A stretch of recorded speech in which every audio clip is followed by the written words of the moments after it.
Doctor Tulsiram.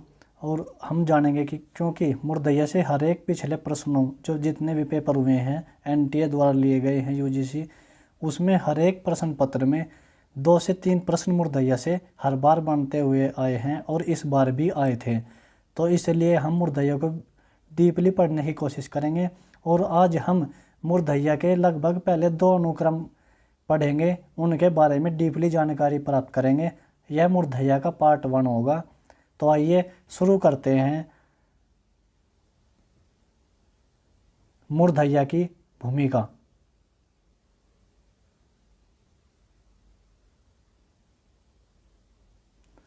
तो दोस्तों, मुर्दैया की भूमिका। मुर्दैया हमारे गांव धर्मपुर आजमगढ़ की बहुउद्देश्यीय कर्मस्थली थी। इस बार ही उन्होंने जो यूजीसी नेट 5 मार्च 2023 में पहली शिफ्ट में जो प्रश्न ड्रॉप हुआ है उसमें यहीं से एक प्रश्न बना हुआ था। उन्होंने धन हुआ गांव कुछ ऐसा करके दिया हुआ पेपर में था और ये यहीं से बिल्कुल भूमिका से पहली लाइन से ही प्रश्न उठा था। तो देखेंगे कि चरवाही से लेकर हरवाही तक के सारे रास्ते वहीं से गुजरते थे। इतना ही नहीं, स्कूल हो या दुकान, बाजार हो या मंदिर, यहाँ तक कि मजदूरी के लिए कलकत्ता वाली रेलगाड़ी पकड़ना हो तो भी मुर्दैया से ही होकर गुजरना पड़ता था। जीवन से लेकर मरण तक की सारी गतिविधियां मुर्दैया समेट लेती थी।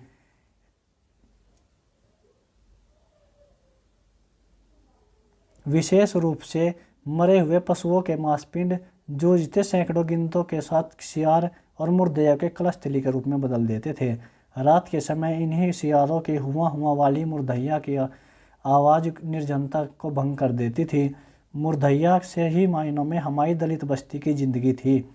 इस ज़िंदगी को मुर्दैया से खोदकर बाहर लाने का पूरा श्रेय तद्भव के मुख्य संपादक अखिलेश को जाता है। वे हमेशा मेरे सामने कलम के बदले फावड़ा लिए तैयार मिलते थे।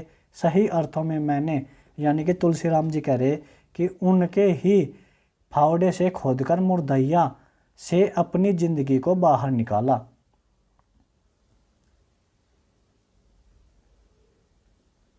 परिणाम स्वरूप मेरे घर से भागने के बाद जब मुर्दैया का प्रथम खंड समाप्त हो जाता है तो गांव के हर किसी के मुख से निकले पहले शब्द उससे तुकबंदी बनाकर गाने वाले जोगी बाबा, लक्कड़ धवनी पर नृत्य कर बिखेरती नटनियाँ, गिद्ध प्रेम पग्गल बाबा, सिंघ बजाता बंकिया डोम आदि जैसे जिंदा लोकपात्र हमेशा के लिए गायब होकर मुझे बड़ा दुख पहुंचाते हैं।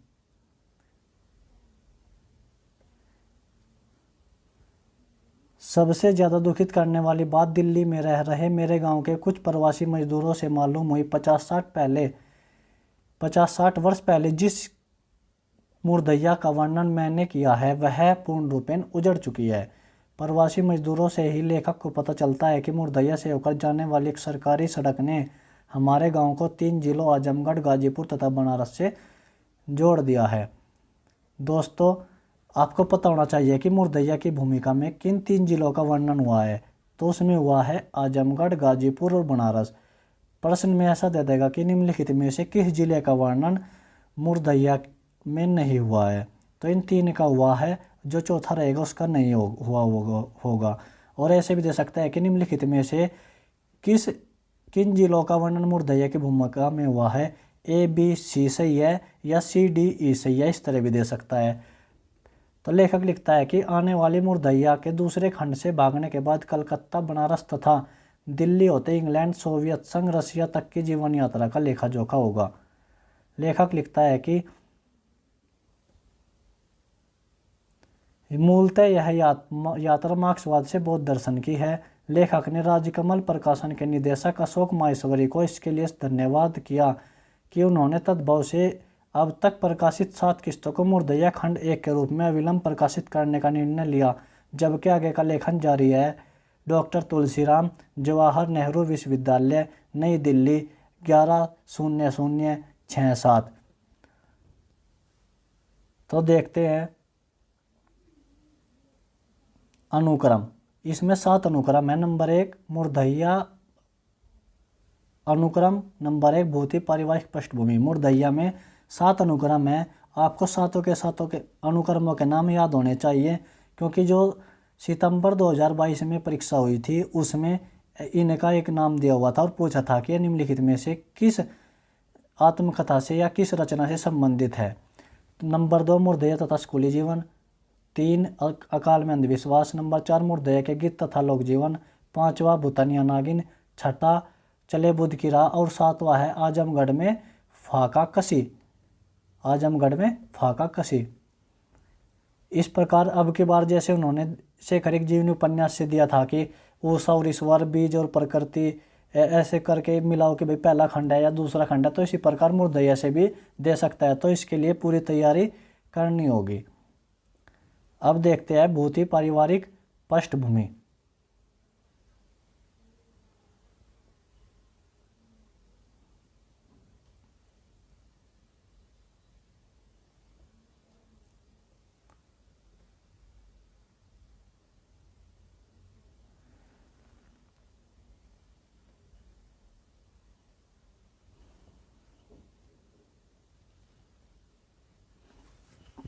लगभग 2300 वर्ष पूर्व यूनान देश से बात आई। मीनांदर ने कहा कि हम भारतीयों को लिपि का ज्ञान नहीं, इसलिए वे पढ़े लिखे नहीं सकते।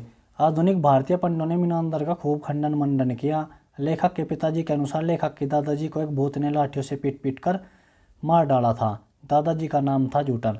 ऐसे दिया रहेगा कि लेखक के दादाजी का क्या नाम था, तो लेखक के दादाजी का नाम था जूटन। दादाजी को किसने मारा, तो दादाजी को शाही संतरित भूत ने लाठी से पीट पीट कर मार दिया। इसके परिणाम स्वरूप घर में भूत बाबा की पूजा शुरू हो गई। तुलसीराम का जन्म 1 जुलाई 1949 ईस्वी। लेखक की दादी का नाम मुसडिया था। वह 100 वर्षों से ज़्यादा जिंदा रही। लेखक के पिता का नाम तेरसी किसी पक्ष के तुलसी के दिन जन्म होने के कारण पड़ा। लेखक की माता यानी कि तुलसीराम की माता का नाम धीरजा। लेखक के पिताजी को मछली मारने में महारत हासिल थी, इसलिए उन्हें मच्छर मरवा के नाम से जाना जाता था।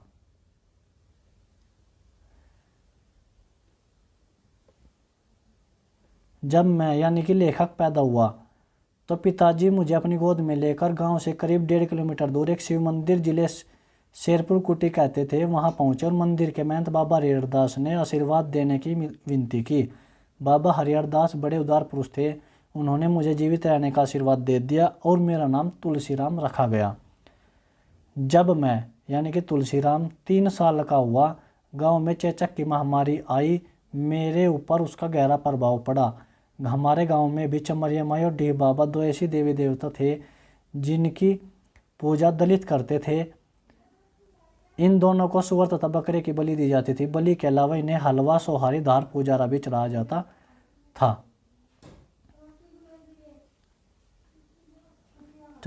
था। आगे देखेंगे। एक मुट्ठी जौ का आटा पुजारा कहलाता था। गांव में दक्षिण पश्चिम कोण की दिशा में थोड़ी दूर पर दौलताबाद नामक एक दूसरा गांव था, जिसके बाहर एक सुनसान जगह पर पीपल का विशाल पेड़ था। वह भूत वहीं रहता था, तो उसकी पूजा वहीं की जाती थी। चेचक निकलने के कारण मनोती के अनुसार देवी शीतला माई की भी पूजा की जाती थी। शीतला माई का मंदिर गांव से करीब 20 किलोमीटर पश्चिमोत्तर में निजामाबाद कस्बे के पास था। अगला पॉइंट देखेंगे कि चेचक की भयंकर बीमारी की अवधि की समाप्ति के साथ साथ लेखक की दाईं आंख की रोशनी हमेशा के लिए विलुप्त हो गई, जिससे मेरा एक नाम कनुआ पड़ गया 3 साल की उम्र में। प्रश्न ऐसे बन सकता है कि लेखक की किस आंख की रोशनी चेचक की बीमारी के कारण लुप्त हो गई थी, तो लेखक की दाईं आंख की रोशनी चेचक की बीमारी के कारण चली गई थी। अपशगुन की श्रेणी में व्यक्ति करीब 80 वर्ष का ब्राह्मण जंगू पांडे, 3 साल का मैं यानी कि लेखक तुलसीराम, बुढ़िया दादी तथा जिसे सब पंडिताइन के नाम से जानते थे। 3 वर्ष के शैशव काल में जब अपशकुन की श्रेणी में मेरा प्रवेश हुआ तो भारत की आज़ादी के 5 साल बीत चुके थे, अर्थात 1952 का साल अपनी चरण सीमा की ओर बढ़ रहा था। पोखरे वाला उल्लू और खो खो करने वाली मरखड़ की चिड़िया भी अपशगुन की श्रेणी में शामिल है। अपने 5 भाइयों में पिताजी सबसे छोटे थे। पिताजी के बीच वाले भाई नग्गर वरीयता में तीसरे नंबर पर थे। अत्यंत क्रोधी व क्रूर थे। उनके 2 बेटे थे जो हमेशा मुझे अक्सर कनवा कनवा कहकर पुकारते थे। मेरे परिवार में पिताजी के अन्य चारों भाई हरवाही नहीं करते थे, क्योंकि उनके बड़े बड़े बेटे, जिनमें से 5 आसनसोल की कोयला खदानों में, कलकत्ता की जूट मिलों व लोहे के कारखानों में काम करते थे। मैं यदि हरवाही छोड़ दूंगा तो मुझे ब्रह्महत्या का पाप लगेगा। तुलसीराम का पिता तेरसी। आगे देखते हैं कि रास्ते में जब 5 शिवनारायण पंथी, हमारे घर में शिवनारायण पंथ की परंपरा में साल में 3 अवसरों पर समारोह होता था, जिसमें बड़ी संख्या में चेले की उपस्थित रहते थे। ये 3 अवसर थे होली, दिवाली, जन्माष्टमी। और जो शिवनारायण पंथ था उसके धर्मगुरु थे मुनेसर और नग्गर। ध्यान देंगे कि गेहूं के बुने हुए दाने को बहुरी कहा जाता था। शिवनारायण पंथी बन जाने पर व्यक्ति को गुरुमुख कहा जाता था।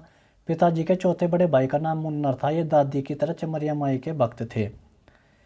पूछा जा सकता है कि निम्नलिखित में से कौन सा पात्र, मुर्दैया का कौन सा पात्र चमरिया माई का भक्त था? तो मुन्नर चाचा। साधारणतः दलितों में पासी जाति के लोग सुअर पालते थे। सुअरों का निवास स्थान खोबर, जिसे खोबर कहते थे, 15 से 20 सुअर रहते थे। 1954 में पूर्वोक्त शिव मंदिर के पास स्थित प्राइमरी स्कूल में मुझे चिट्ठी पढ़ने लायक बनाने के उद्देश्य से भेजा जाने लगा।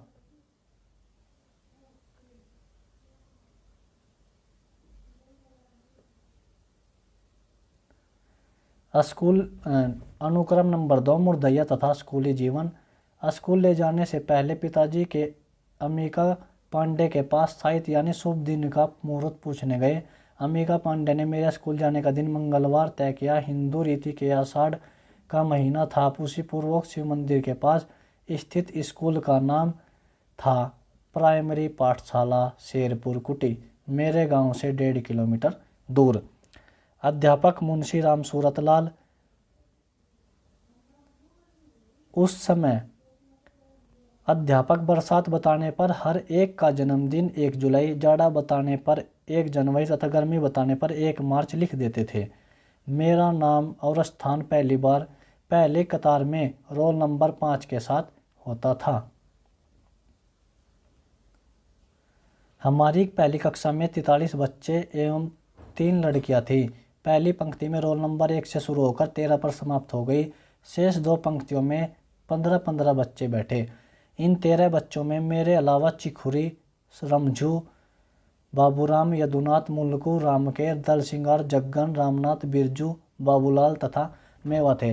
ये आपको मुर्दैया के पात्र के रूप में भी ध्यान रखने होंगे। अध्यापक मुंशी राम सूरतलाल दलित बच्चों को चमरकिट कहकर अपना गुस्सा प्रकट करते थे। पहली कक्षा में मेरे पास एक लकड़ी की पटरी व घरिया, दूधिया का घोल, एक नरकट की कलम, एक भरू की पोचारा और एक चूल्हा रंग बिरंगे लगे थे, किंतु कोई किताब नहीं थी।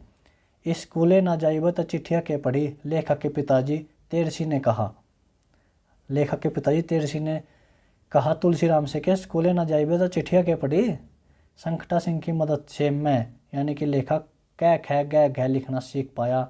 संकटा सिंह मेरे गांव के पूर्व में करीब 3 किलोमीटर दूर स्थित बारी गांव के एक बड़े क्षत्रिय जमींदार के बेटे थे। प्रश्न ऐसे बनेगा कि तुलसीराम ने किसकी मदद से कै ख गै घ लिखना सीखा? तो संकटा सिंह। ताले के पानी पताले जो शेर भर दुधिया मोरे में आजो। ताले के पताले जो शेर भर दुधिया मोरे में आजो, यह कथन है संकटा सिंह का।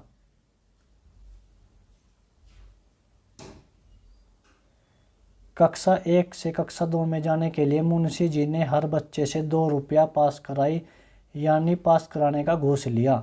हमारे स्कूल में कुल 5 अध्यापक थे। राम सूरत मुंशीलाल, वंशी पांडे, हरि सिंह, बाबू बलराम सिंह और परशुराम हेडमास्टर। 5वीं कक्षा को हमेशा हेडमास्टर ही पढ़ाता था। दलितों को हर महीने 2 पैसा फीस चुकाना पड़ता था। सवर्ण छात्रों की फीस 54 थी, प्रतिमाह 54 थी। विशेष रूप से लेखक को गणित में बहुत रुचि थी।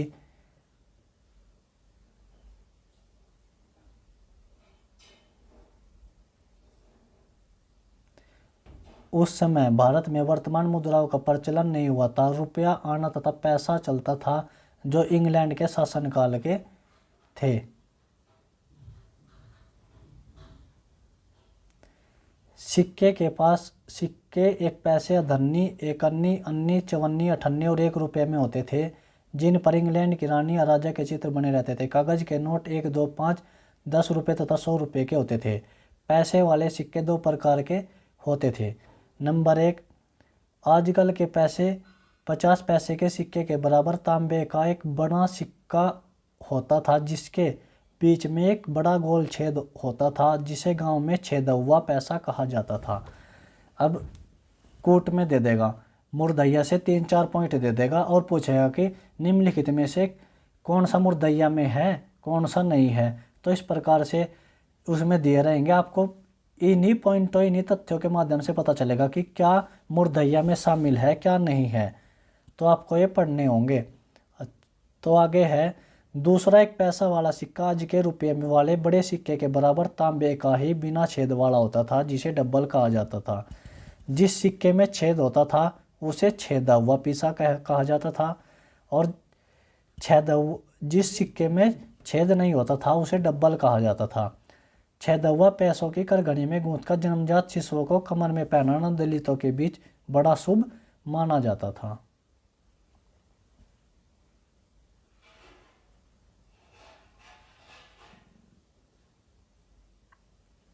अधन्नी, एक अन्नी तथा 2 अन्नी वाले सिक्के गिलट तथा अन्य सिक्के चांदी के बने होते थे। 1 रुपये वाला चांदी का सिक्का आज के रुपये वाले सिक्के से काफ़ी बड़ा तथा मोटा होता था, जिस पर रानी विक्टोरिया का चित्र बना होता था। इस सिक्के को हमारे गांव के दलित बिस्टोरिया कहते थे।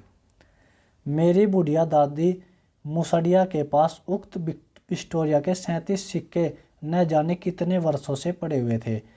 प्रश्न ऐसे बनेगा कि मुर्दैया के किस पात्र के पास 37 सिक्के थे, या फिर लेखक की दादी मुसड़िया के पास बिस्टोरिया के कितने सिक्के थे। तो इस प्रकार से प्रश्न बन सकता है। लेखक की दादी का नाम पूछ सकता है, बिस्टोरिया के कितने सिक्के थे ये पूछ सकता है। जिस प्रकार एनटीए पिछले विगत प्रश्न परीक्षाओं से पूछ रहा है, तो ऐसे प्रश्न बन सकते हैं। ये पॉइंट है, आपको देखने होंगे।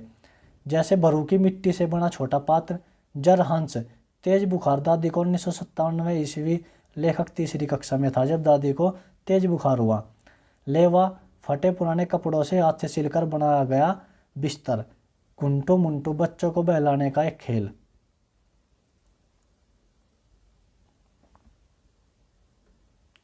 लेखक की दादी जाड़े के दिनों में कोड़ा तापते हुए आलू तथा ताजा मटर की छीमी भुना करती थी तथा अन्य बड़े बच्चों से छिपाकर सिर्फ मुझे अर्थात लेखक को ही देती थी। उस समय लेखक के गांव से 7 किलोमीटर दूर बरहलगंज नामक छोटे से बाजार के पास एक कमरे वाला छोटा सा अस्पताल था, जिसमें एक आधुनिक डॉक्टर रहता था। हींग के पैसा खर करा हिंगुआरा। यह कथन है, हींग के पैसा खर करा हिंगुआरा, क्योंकि पूछा जाता है कि निम्नलिखित दी गई पंक्ति किस पात्र की है या किस रचना से संबंधित है। तो ऐसे पूछा जाता है, आप ध्यान रखेंगे। उस समय लेखक जोगी बाबा की तरह अन्य शैली व्यक्ति उस अस्पताल वाले बरहलगंज बाजार में रहता था, जिसका नाम था बंकिया डोम।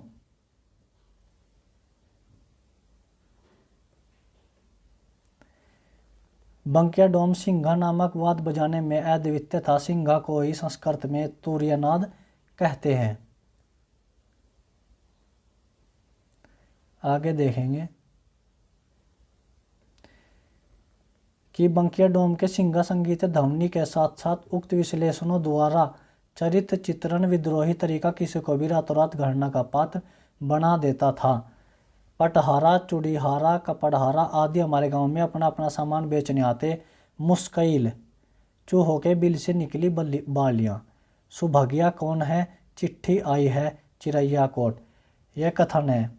ऐसे पूछ सकता है कि निम्नलिखित दिया गई पंक्ति किसने कही है या किस द्वारा कही गई है, किसकी है।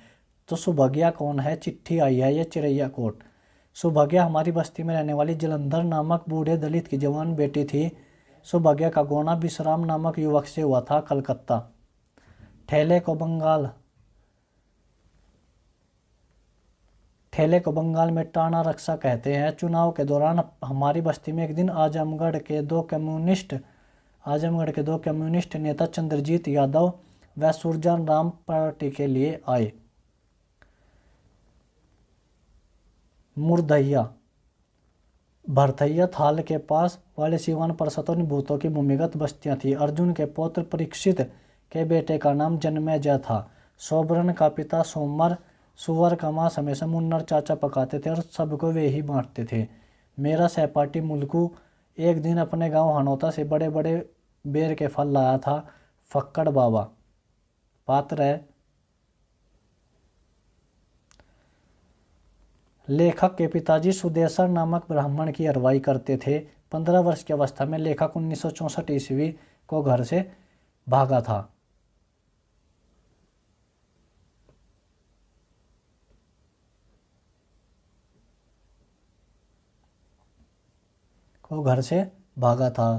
तो दोस्तों यहीं पर मुरदैया के पहले दो अनुक्रम समाप्त होते हैं। तो आपको वीडियो कैसा लगा या मुरदैया की भूमिका और मुरदैया के पहले दो अनुक्रम जो आपको याद होने चाहिए, मैं एक बार फिर आपको दिखा दूं।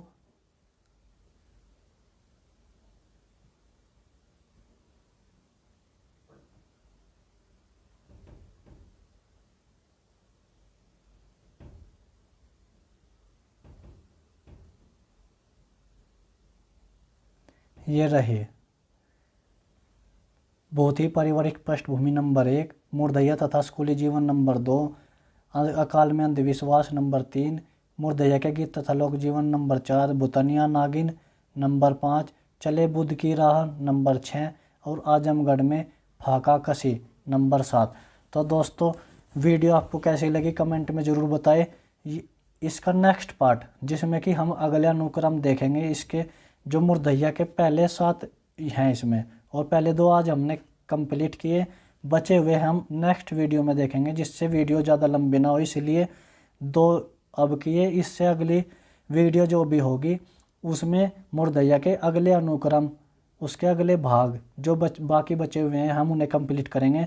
तो दोस्तों वीडियो कैसी लगी, चैनल को शेयर करें, सब्सक्राइब करें और मुझे सपोर्ट करें।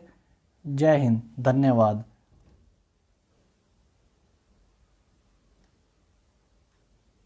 दोस्तों इससे पिछली वीडियो में हमने मुरदैया पार्ट 1 में मुरदैया की भूमिका और मुरदैया के पहले 2 अनुक्रम बहुत ही पारिवारिक पृष्ठभूमि और मुरदैया तथा स्कूली जीवन को कंप्लीट कर लिया था।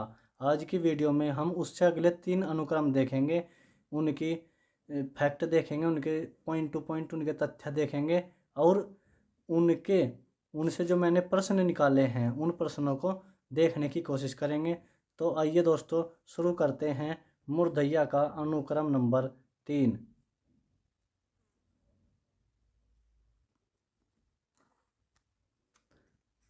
नंबर 3 अकाल में अंधविश्वास।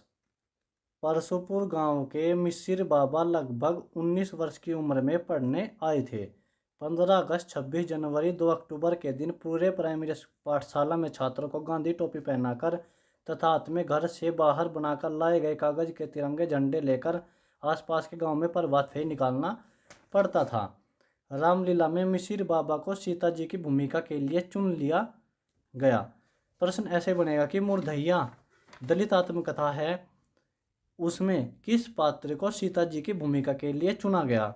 या फिर ऐसे बनेगा कि निम्नलिखित में से किस पात्र को सीता जी की भूमिका के लिए चुना गया और यह किस रचना से संबंधित है, क्योंकि एनटीए पिछली बार ऐसे प्रश्न पूछ चुका है।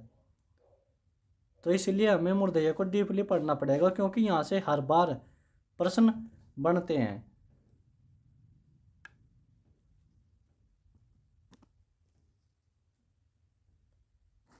आगे देखते हैं। उन दिनों प्राइमरी स्कूल में पढ़ते समय सिरगोदवा बाबा का बड़ा आतंक था। हाई स्कूल के संस्कृत अध्यापक थे चंद्रशेखर पांडे। अकाल में सिंचाई के तरीके दोन चलाना, ओडिचा चलाना, ढेकुल चलाना, पूरा नादना, घर्रा खींचना आदि। पूर्ण नादना 2 बैलों की जोड़ी द्वारा होता था। गांव में कुओं की संख्या 6 थी, जिनमें से सिंचाई के लिए 3 कुओं का उपयोग किया जाता था। क्योंकि शेष 3 कुएं ब्राह्मणों के पानी पीने के लिए थे, उन्हें दलित छू नहीं सकते थे।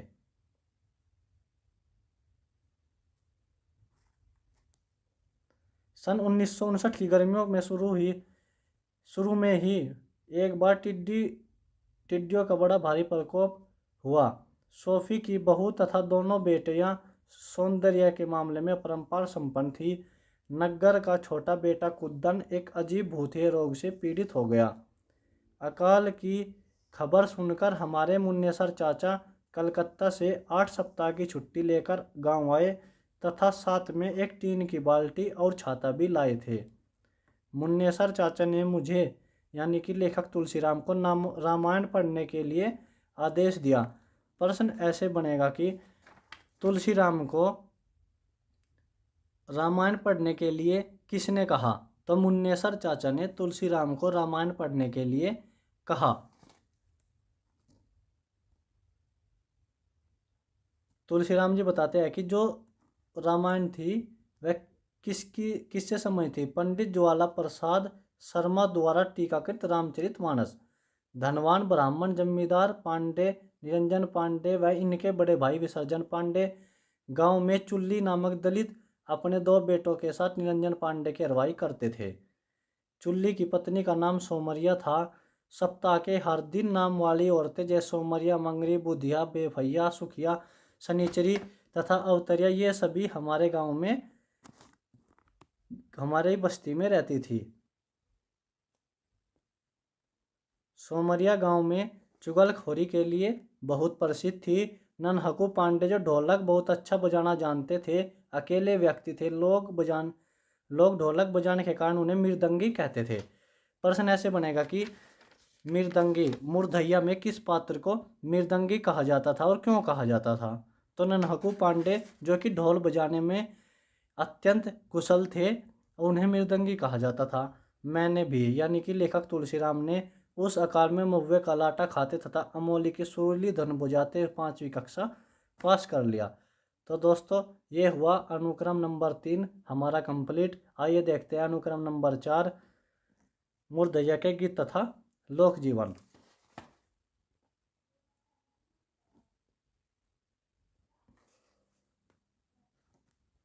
नंबर 4 मुर्धैया के गीत तथा लोक जीवन।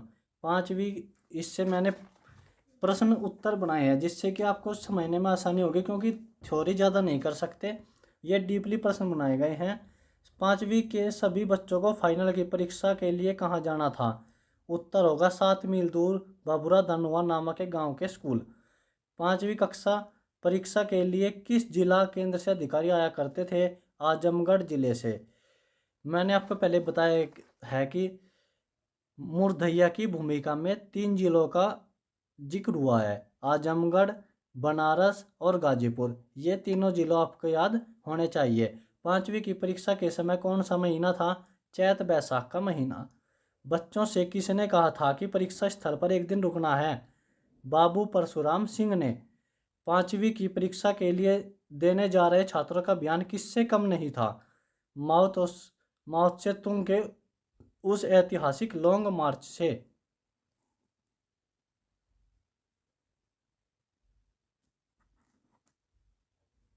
बबुरा धनहवा गांव से कितनी दूरी पर और किस दिशा में पोखर था जिसकी तलाश लेखक ने पानी पीने व नहाने के लिए की थी? गांव से पश्चिम दिशा में आधा मील दूर। तुलसीराम को पोखरे में जाने से किसने रोका था? रामचरण यादव ने। लेखक ने शूद्रक के मृच्छकटिकम यानी कि मिट्टी गाड़ी के किस अंक का वर्णन किया है? तो देखेंगे लेखक जिक्र करता है यानी कि तुलसीराम ने जिक्र किया है कि 2 दशक के बाद मृच्छकटिकम के 8वें अंक को पढ़ने का मौका मिला। यानी कि जब लेखक तुलसीराम अपने घर से भाग गए थे उसके 2 दशक बाद उन्हें मृच्छकटिकम के 8वें अंक को पढ़ने का मौका मिला, जिसके पात्र नाटक के प्रमुख पात्र हैं नायिका वसंत सेना और उसका प्रेमी चारुदत्त और एक बौद्ध भिक्षु तथा अन्य पात्र राजा कसाला संस्थानक और सकार। शूद्रक ने मृच्छकटिकम में सौंदर्य विद्या में किनकी अवधारणा की अभिव्यक्ति की है? वैदिकी बौद्धों की अवधारणा की अभिव्यक्ति की है। तुलसीराम ने 5वीं कक्षा में कौन सा स्थान प्राप्त किया था? प्रथम स्थान 1959 ईस्वी की गर्मियों में। प्रश्न दिया रहेगा कि निम्नलिखित कूट में से सही है, ए बी सी सही है, सी डी ई सही है, ए सी ई सही है, तो वहाँ पर दिया रहेगा कि तुलसीराम ने वैदिक बौद्धों की अवधारणा की अभिव्यक्ति की है, तुलसीराम ने प्रथम स्थान नहीं प्राप्त किया। तो इस तरह से प्रश्न बने रहेंगे और आपको वहाँ से सही कूट मिलाना है। तो आइए आगे देखते हैं। बम बम लहरी का नारा किसने लगाया था? जोगी बाबा ने। जोगी बाबा से किसने कहा कि तुलसी पांचवी पास हो गया? पड़ोस में रहने वाले बलराम भैया।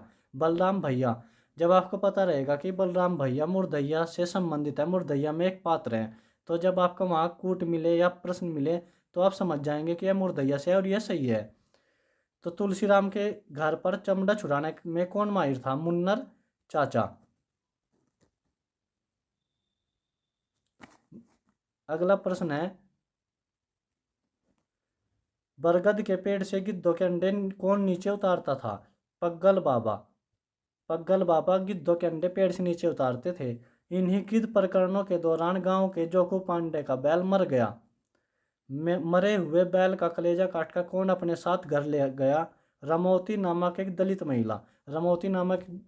रमौती नाम की जो महिला है वह मुर्दैया दलित आत्मकथा से संबंधित है।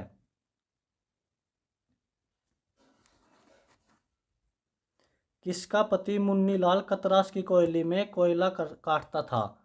किसोनी भौजी का पति। दो बच्चों की माँ थी किसोनी भौजी, उम्र 22 साल, खेदन 4 साल का पुत्र और बहुनी 1.5 साल की लड़की।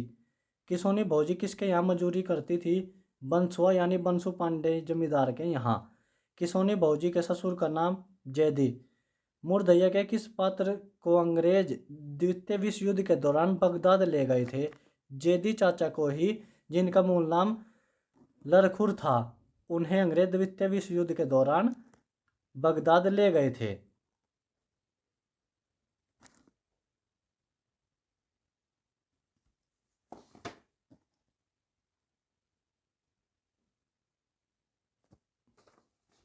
अगला अनुक्रम है नंबर 5, भूतनिया नागिन। नट परिवार किस गांव में रहता था? धर्मपुर, आजमगढ़। नट परिवार के लोग किस धर्म को मानते वाले थे और उनका मुखिया कौन था? नट परिवार इस्लाम धर्म को मानता था, उनका मुखिया था सोफी।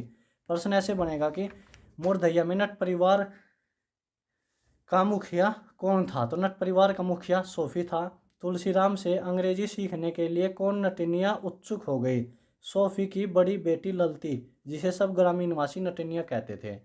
गांव की किस महिला ने गेहूं सांप को जलाकर जो तुलसीराम द्वारा मारा गया था उसका एक हांडिया तेल निकाला?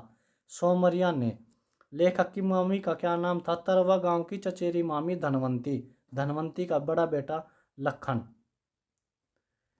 शेक्सपियर के विश्वविख्यात दुखांत नाटक एंटोनी एंड क्लियोपैट्रा। तुलसीराम ने मुर्दैया में शेक्सपियर के इस नाटक का जिक्र किया है। चौधरी सोमवार चाचा किस रोग से ग्रस्त हो गए थे? कोढ़ रोग से, बाद में उनकी मृत्यु हो गई। नग्गर चाचा का बड़ा बेटा बल्ली भैया। गायत्री जप करने वाला पात्र था प्रभु चौबे और प्रभु चौबे का भाई शंभू चौबे। सोमवार चाचा के बाद पंचायत के फैसले कौन करने लगा? मुन्नर चाचा। तुलसीराम के नाना का नाम था सरजू।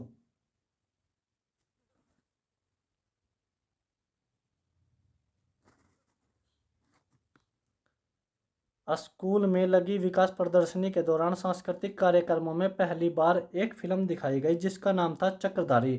1961 ईस्वी नवंबर महीना। पहलवान गोकुल भैया की पत्नी दुलरिया विनय पिटक के भेषज स्कंदक में किया गया उल्लेख। भूतहे रोग से पीड़ित भिक्षु सुअर के कच्चे मांस तथा खून का सेवन कर सकता है। तुलसीराम का 1962 के चुनाव के दौरान गर्मजोशी माहौल में स्कूल में किनसे सामना हुआ?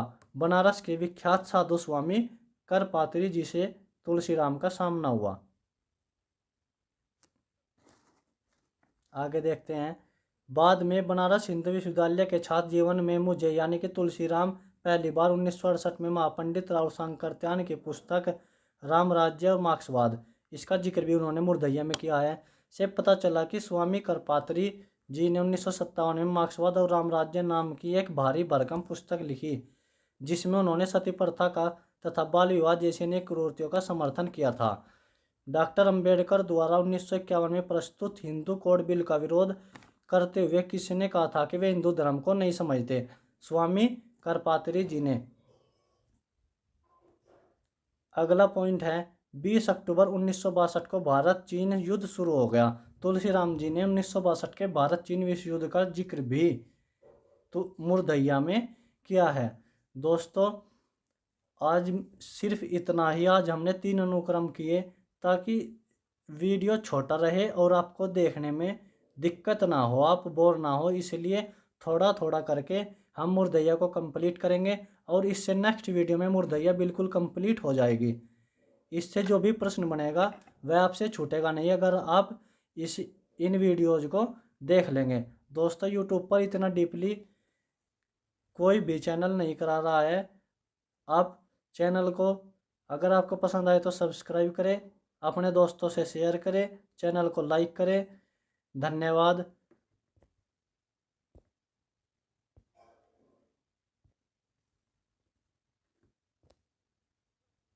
जिसमें कि हमने मूर्धइया को बिल्कुल डीपली जानने की कोशिश की है, क्योंकि मूर्धइया से यूजीसी नेट में हर बार 2 से 3 प्रश्न बनते आए हैं और इस बार भी बनेंगे। इस बार भी बनने की पूरी संभावना है। तो दोस्तों आइए शुरू करते हैं मूर्धइया अनुक्रम 6।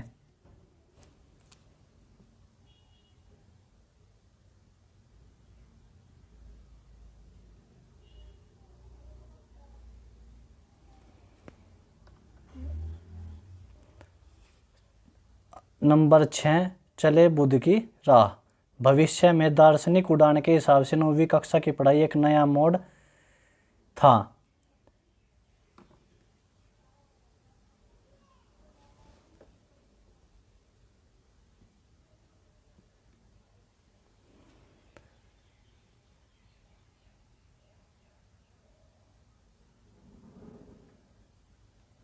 प्रिंसिपल धर्मदेव मिश्र आजमगढ़ के वीरस के प्रसिद्ध कवि श्याम नारायण पांडे के गांव डुमराव के रहने वाले थे। मूर्धइया का धर्मदेव मिश्र नामक पात्र जो कि आजमगढ़ के वीरस के प्रसिद्ध कवि श्याम नारायण पांडे वे डुमराव के गांव के रहने वाले थे। श्याम नारायण पांडे की प्रसिद्ध रचनाएं हल्दी घाटी, तुमुल, जोहर, जय हनुमान आदि वीरस की रचनाएं हैं और हल्दी घाटी उनकी वीरस की लिखी गई प्रसिद्ध रचना है श्याम नारायण पांडे जी की। धर्मदेव मिश्र उन्हीं के गांव डुमराव के रहने वाले थे, जिसका जिक्र तुलसीराम जी ने मूर्धइया में किया है। और उन्होंने लिखा है कि हल्दी घाटी की ये पंक्तियां लाखों लोगों की जुबान पर थिरकती रहती हैं।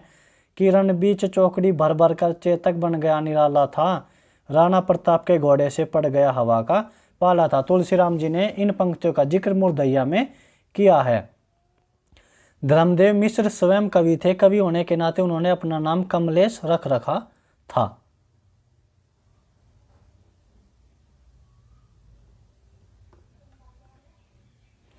कमलेश धर्मदेव मिश्र जी भक्ति साहित्य में कृष्णाश्री शाखा के बड़े प्रशंसक व अनुयायी थे। हमें हिंदी पढ़ाने वाले एक अध्यापक पारसनाथ पांडे थे जो राहुल शंकरत्यायन के गांव कनैला के रहने वाले थे। तुलसीराम जी ने मूर्धइया में 2 ऐसे पात्रों का जिक्र किया है जो बड़े कवियों के गांव के रहने वाले थे, जैसे कि पीछे हमने देखा श्याम नारायण पांडे के गांव से रहने वाले थे धर्मदेव मिश्र और दूसरे थे राहुल शंकरत्यायन के गांव कनैला के रहने वाले पारसनाथ पांडे। अंग्रेजी विषय के फाइटर्स ऑफ फ्रीडम यानी कि स्वाधीनता के सेनानी पाठ्यक्रम को पढ़ाने वाले अध्यापक थे सूर्यभान सिंह। दोस्तों आपको धर्मदेव मिश्र, पारसनाथ पांडे और सूर्यभान सिंह इन नामों को याद रखना होगा कि ये मूर्धइया से जुड़े हुए पात्र हैं। 14 अप्रैल पात्र है या इनका जिक्र मूर्धइया में हुआ है। इस प्रकार ये नाम आपको ध्यान रखने हैं कि ये मूर्धइया से जुड़े हुए नाम हैं। 14 अप्रैल 1963 को चिड़ैयाकोट थाने से सूचना आई कि प्रख्यात विद्वान महापंडित राहुल शंकरत्यायन का निधन हो गया, इसलिए दोपहर बाद स्कूल की छुट्टी रहेगी।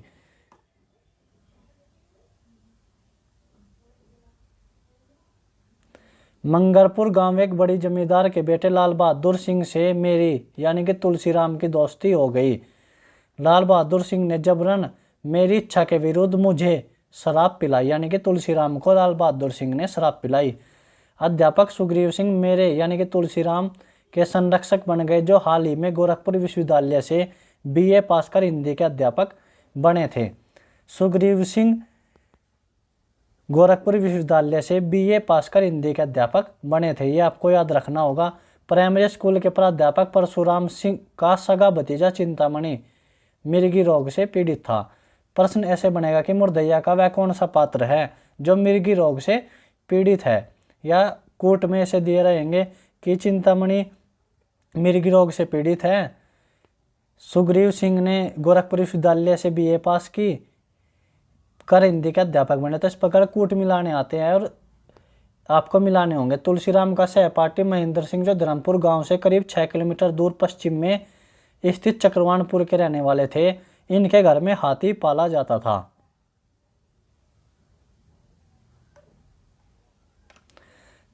तुलसीराम ने चिंतामणि को पढ़ाना शुरू किया, जो जिगर सिंडी गांव के थे और उनके पास 22 जोड़ी बैल थे।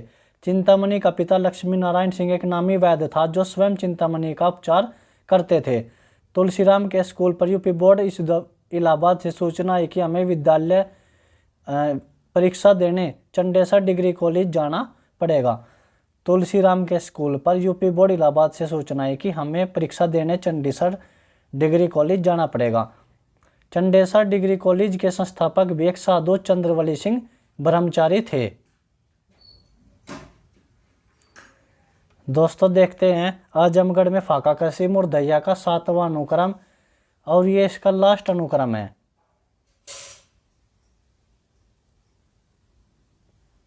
तो आइए शुरू करते हैं। 1 जुलाई 1964 तुलसीराम जी कहते हैं कि 1 जुलाई 1964 मेरा सर्टिफिकेट या जन्मदिन था को मैं घर से भागते हुए नटनिया तथा जोगी बाबा दो ऐसे व्यक्ति थे जिनसे होकर मैं एक अनिश्चित भविष्य के लिए रवाना हो गया। तुलसीराम जहानागंज से आजमगढ़ के लिए एक के पाँवदान पर एक पाँव रखकर खड़े हो गए। दूसरे पैर के लिए कोई जगह नहीं थी। एक का आजमगढ़ को घेरे टोंस नदी के किनारे स्थित सिधारी नामक स्थान पर रुक गया।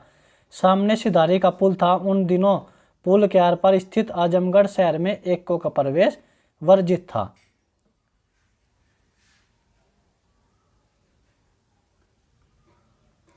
आजमगढ़ में अंबेडकर छात्रावास में राम खेलावन मामा मेरे इंतजार में बैठे थे। तुलसीराम के मामा जी का नाम राम खेलावन। मामा ने कहा आज आराम करूं और कल यानी 2 जुलाई 1964 को ही डीएवी कॉलेज चलकर 11वें दर्जे में नाम लिखा लूं। उस दिन मामा मेरी हाई स्कूल की मार्कशीट अटेस्ट कराने के लिए आजमगढ़ के प्रसिद्ध कम्युनिस्ट नेता तेज बहादुर सिंह के पास ले गए, जो उस समय विधान परिषद के सदस्य और मातबरगंज में ही रहते थे। तो दोस्तों ऐसे प्रश्न ऐसे बनेगा कि निम्नलिखित में से कौन मुर्दैया से जुड़ा हुआ कौन सा नाम है या पात्र है जो कम्युनिस्ट नेता थे? तेज बहादुर सिंह। आजमगढ़ का यह डीएवी कॉलेज संपूर्ण रूप से आरएसएस के अधीन था। आरएसएस से जुड़े मेरे अध्यापकों में एक थे राजमणि वर्मा, जो 11वीं कक्षा को अंग्रेजी पढ़ाते थे।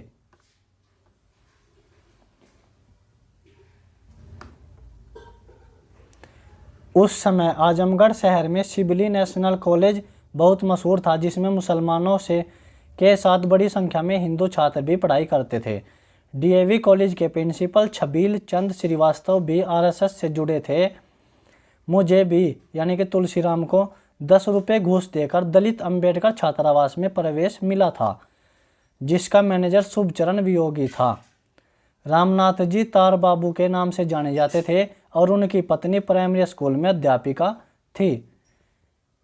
प्रश्न ऐसे बनेगा कि निम्नलिखित में से किसकी पत्नी प्राइमरी स्कूल में अध्यापिका थी? वहाँ नाम दिए रहेंगे, 4 ऑप्शन होंगे और आपको उसमें से लगाना है। या ऐसे दिया रहेगा कि रामनाथ जी जो तार बाबू के नाम से जाने जाते हैं किस रचना से संबंधित हैं?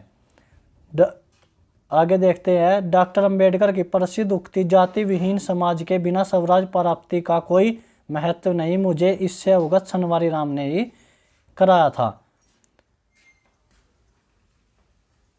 तुलसीराम जी ने मुर्दैया में हरिवंश राय बच्चन जी की पंक्तियों का वर्णन किया है कि जिक्र किया है कि ये पंक्तियाँ बरबस याद आ जाती है। गूंज उठी मदिरालय में, लो पिया पियों की बोली, मेरी पहली रेल यात्रा आजमगढ़ से बनारस तक संपन्न हुई। प्रश्न ऐसे बनेगा कि तुलसीराम जी की पहली रेल यात्रा कहाँ से कहाँ तक संपन्न हुई? तो आजमगढ़ से बनारस तक, क्योंकि मुरधैया की भूमिका में ही आपको पता चल चुका है कि मुरधैया में आजमगढ़, बनारस तथा गाजीपुर इन 3 जिलों का वर्णन हुआ है। तो आपको ये 3 जिलों के नाम याद रखने हैं ताकि आप मुरधैया को आसानी से पकड़ सके कि यह पंक्ति या ये जिले मुरधैया से जुड़े हुए हैं। 15 अगस्त 1964 को पहली रेल यात्रा, वह भी बिल्कुल मुफ्त, ने मुझे बनारस तो घुमा दिया, किंतु बीएचयू का आकर्षण अत्यंत दुखदायी साबित होने लगा। करीब 9 महीने बाद 9 मार्च 1965 में पहली बार 6 महीने के स्कॉलरशिप 162 रुपये मिले। अतः फाइनल इम्तिहान के बाद तुरंत आजमगढ़ से कलकत्ता जाना के लिए बनारस रवाना हो गया। तुलसीराम जी ने इंटर परीक्षा पास की आजमगढ़ी फाका कसी प्रकरण में। तुलसीराम जी ने इंटर की परीक्षा आजमगढ़ में फाका कसी प्रकरण में जिक्र किया है कि मैंने इंटर की परीक्षा पास की। तो दोस्तों, आज हमने मुरधैया को कंप्लीट रूप से पढ़ लिया है। आज मुरधैया कंप्लीट हो गई है। छोटी छोटी वीडियो बनाई है, आप इन वीडियो को जरूर देखें, आपको इनसे लाभ प्राप्त होगा। आप मुरधैया से जो भी प्रश्न परीक्षा में बनेगा वह आपसे नहीं छूटेगा। धन्यवाद। मिलते हैं दोस्तों नेक्स्ट वीडियो में। धन्यवाद।